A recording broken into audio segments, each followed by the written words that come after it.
Hey guys, Dave from Narrating, for nerds, by nerds, hanging out with this nerd. I'm Nerdocus Ted. And today I had an idea for a video. I don't know if this is going to be a Game Master's tip or not. We'll see how it progresses. But essentially, I was thinking about, combat descriptions, what hit points actually mean mechanically in the game, and, and is that fun? All kind of mingled together.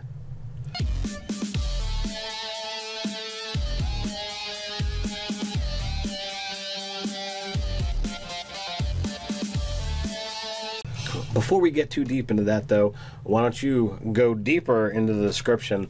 Look for the link for Nerdarchy, the newsletter. Sign up. It's a great way to get gaming tips delivered straight to your inbox, as well as learn how to game with us. And here's what I mean by that, right? So I think most of us understand that hit points are an abstraction of basically your overall general health in the game, right? Mm-hmm.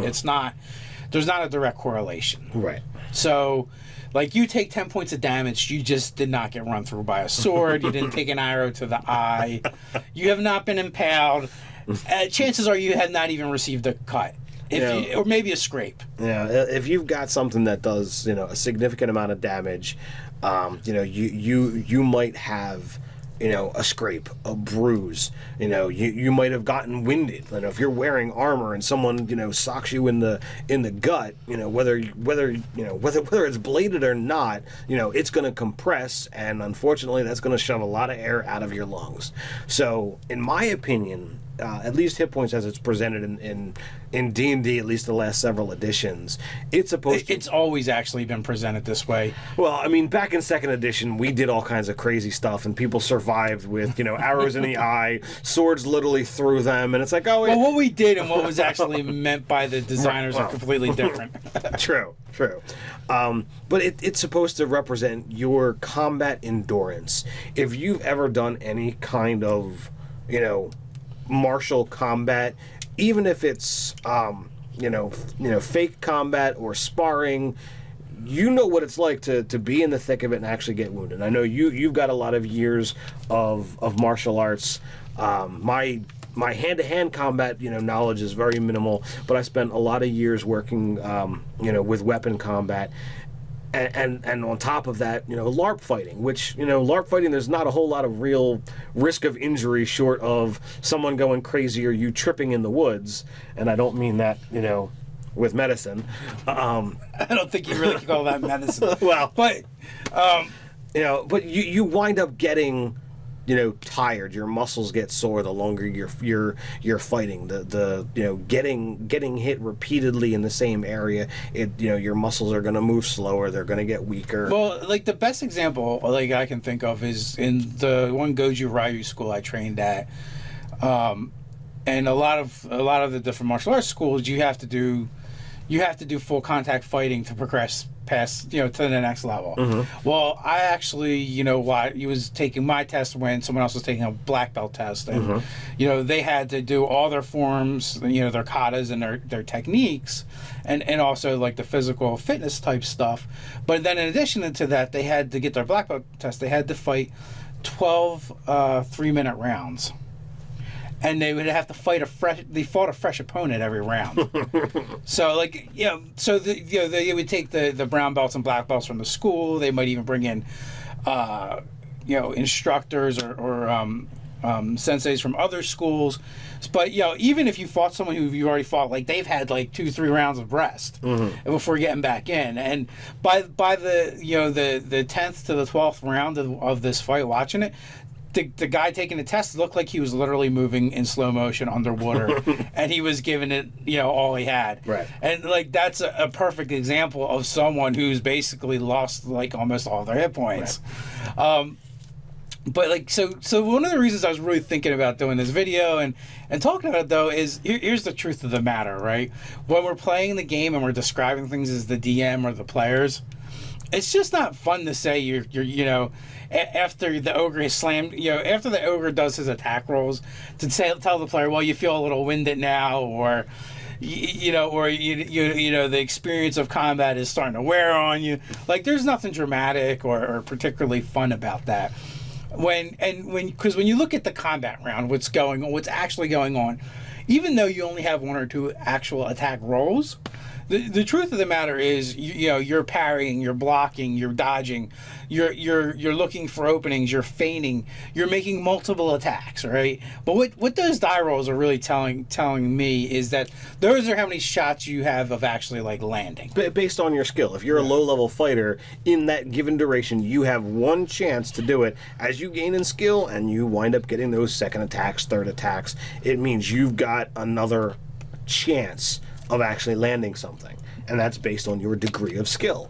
Yes, but so all of that kind of also plays into your hit points, right? Because not only is the hit point or your hit points kind of a determination of what kind of punishment you can take from your opponent, but it's also kind of, to me, is saying like it's how much you can keep going as well. And it's not all physical. Some of it can be a mental and emotional stress as well of being in the thick of combat. I mean, you've got, especially in a fantasy world, you can have lightning bolts flying, fireballs are going off, magical forces slamming into people.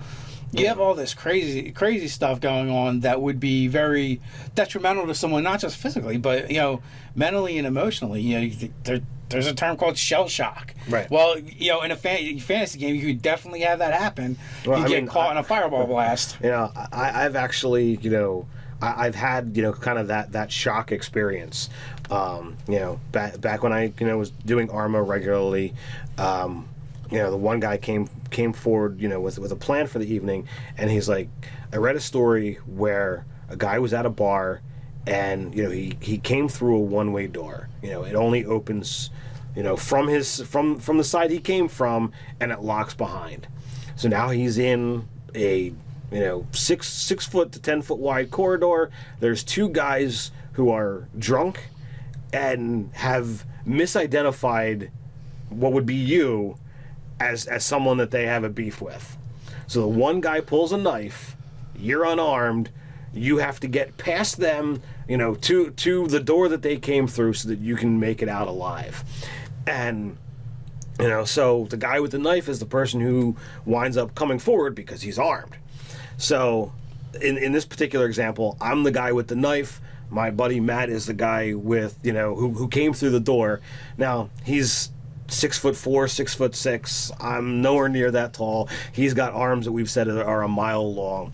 So he comes forward with just a jab to the head, and he lands it just right. That by the time I actually come to my senses, it's like a couple seconds later, and he's already dealing with the second guy and moving beyond him. But having never really had that punch to the face before. Like, I'm wearing a helmet, he's wearing gloves. Like, neither of us walk away with any real, injury. But I was stunned. I was disoriented for. You got your bell rung. So I've literally been in that situation. Did you come through enough to stab him in his back afterwards? I was stabbing at him as he was getting past the second guy. So I might have given him a small cut, but I mean he was past the danger zone by the time I was really back in it. So it was interesting. So I guess the point is is how do you make combat descriptions fun and interesting when what we're saying is you really don't receive any real wounds till you hit 0. So what I've tend to do in those situations is, even though you take 13 points of damage, I try to say all right, your expert parry catches it at the last minute, and try to describe something that would have happened had you not gotten that block off. That ogre's club would have literally, crushed your shoulder, possibly tearing your arm off with just the sheer force of the blow. You roll to the side, to avoid the thrust of this mighty warrior, and you actually slam yourself into the tree. So it's actually your own movements saving your life, but causing you damage. So you can use your blocks, your parries, that you can actually land a hit that doesn't cause any significant damage, but you're knocked back from the impact. The wind is forcibly expelled from you. You've got all these different things that are very descriptive, that are usable, that are not you're going to die from this, you know? Yeah, so that's the challenge in making that interesting and fun, which leads me to like, okay, so if you do that and you do it well consistently, then that gives you the ability when someone actually gets dropped to zero to really have fun as the DM. Mm-hmm. Like that's when you can use the descriptions like, you know, the dark knight, you know, advances on you, brushing aside your sword swipes With casual ease. with his shield, and, you know, creating an opening where he rams his sword to the hilt, you know, into your stomach, you know, impaling you. You know, you look down, watching the blood well from the wound as you slide off of his sword, and falling backwards into darkness. You know, give me a death save on your next turn. You lose consciousness as he begins to make his way towards your friend. Yeah, because that's, in essence, that's really when those kind of wounds happen, is when you're at zero. And you're now considering, you are now possibly on death's door. Yeah, absolutely. Well, I mean, you're there. You're on death's door, and it's only a few dice rolls that are going to make it or break it for you. So I guess I want to know, like, what do you guys do in your games? How are you doing it? I've seen a lot of people that were really angry about the way the healing hit die works in 5th edition, and the fact that you get all your hit points back after a long rest. Yeah, there's definitely a little outcry because they want to describe every attack as fatal. Well, not fatal, but injuries. Yeah, yes, pretty much. I mean, the way to do that, and I guess we can kind of expand this video, or do we want to do that in a separate video? I don't know. What is your well, basically, what I would say is like you could take away the expending hit die during a short rest. You use the more fatal, like it takes 7 days of rest to actually restore your hit points. Like isn't there all those options are actually in the DMG? Yeah, so like there's that options of stretching scale things up or down. Yeah, and that gets you more intensive stuff, and yeah, you can take those injuries to your hit points, and you're actually taking those shots.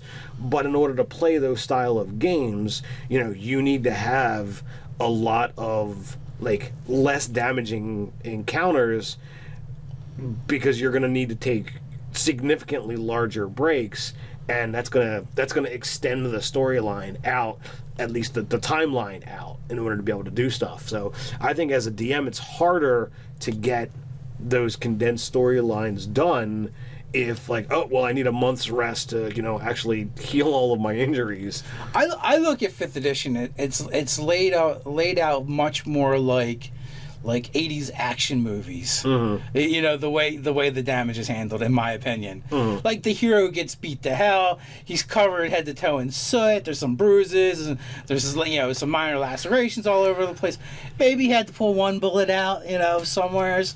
But he's bandaged up and good to go. That's kind of like and how I look at 5th edition. And it really fits the heroic theme that D&D 5th edition is really trying to present. It's trying to take these characters and say, let's forget the whole evil aspect. You guys are good guys. You're trying to stem the tides of darkness, and you are, that which rises above the common folk. To be an adventurer means you are of a different caliber of person, and you got to be able to go do all these grand things.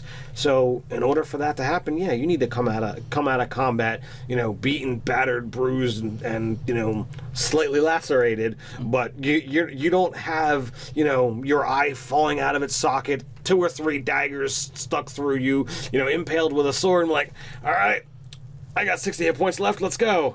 Like, it just doesn't make sense. Like, yeah, like, I feel like maybe if you want to do something with lingering wounds or damage, like, that would be, like, an instance, like, if you got dropped in combat. Mm. And maybe it could even be, like, how many death saves did you pass or fail before you stabilized could, like, also be, like, a factor. It would be more complex and harder to keep track of, but if you feel like you need that kind of, like, realism in your game, then you have the option. It's there. You can look at the options in the DMG. You can make up stuff, or if your fun is to describe every every hit point of damage is actually being like a real life wound. That's your prerogative as well. It's your gameplay your way. Let us know in the comments below. How are you guys doing? How do you feel about damage? How do you describe your combat scenes and injuries? While you're at it, like, share, and subscribe. You can also support us over on Patreon. So until next time, stay nerdy.